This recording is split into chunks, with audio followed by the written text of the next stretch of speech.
Hello everyone, welcome to the next episode of SpongeBob Now. Today, I will be talking about Barnacle Face and Pet Sitter Pat.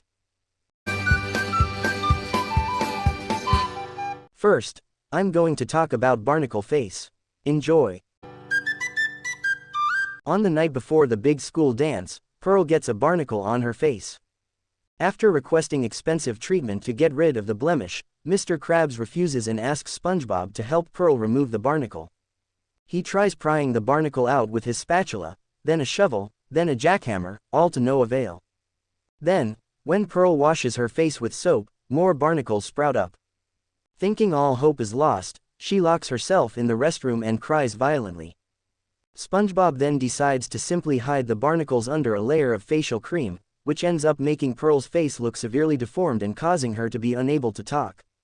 Finally, Pearl asks SpongeBob to get her more soap from the basement soap press, where he finds Mr. Krabs producing the house's soap.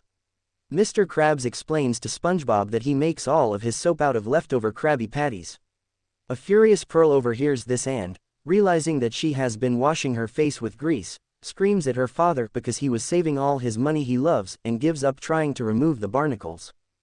SpongeBob, inspired by something she said, the Bikini Bottom high school dance was supposed to be my chance to sparkle, resolves to cover up the barnacles with Mr. Krabs' precious jewels.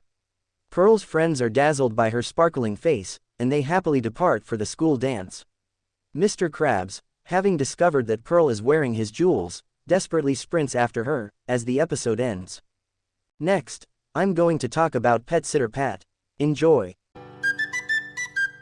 In the beginning of the episode, SpongeBob gets an invitation to his grandma's birthday party, so he decides to go, but then, he remembers that he needs to take care of Gary. First, he asks Squidward to watch Gary, but he refuses because Gary ate his kelp garden.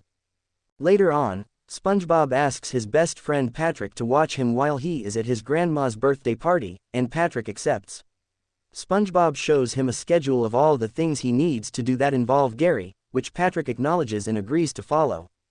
However, when SpongeBob leaves, Patrick throws the schedule away, because he cannot read any of the words there, and he was holding the schedule upside down. With the two now alone, Patrick decides to feed Gary. He grabs a bag of snail food and checks if it is okay for him to eat by chugging down on all the food inside, much to Gary's displeasure. While SpongeBob is at his grandmother's house, he gets distracting visions about Patrick doing bad things to Gary. Once SpongeBob is anxious enough, he calls home numerous amounts of times to check and see how the two are doing. A couple of times, Gary was being put in mortal danger by Patrick, but SpongeBob thought they were fine, laughing and having fun, and Patrick screams against SpongeBob's reminder about the list. Later, Patrick attempts to give Gary a bath, though he strongly refuses.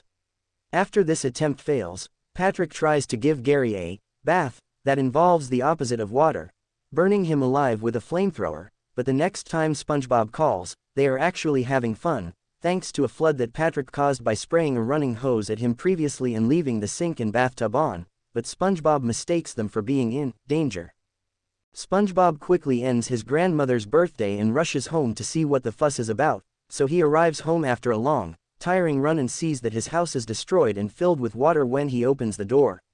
He walks upstairs to the sound of Gary's meowing and sees Gary reading snail tales to Patrick. SpongeBob says how nice it was for Gary reading Patrick the book, but Patrick says he thought the book was actually called Meow, Meow, Meow. Thanks for watching. Subscribe for more videos. Goodbye everyone.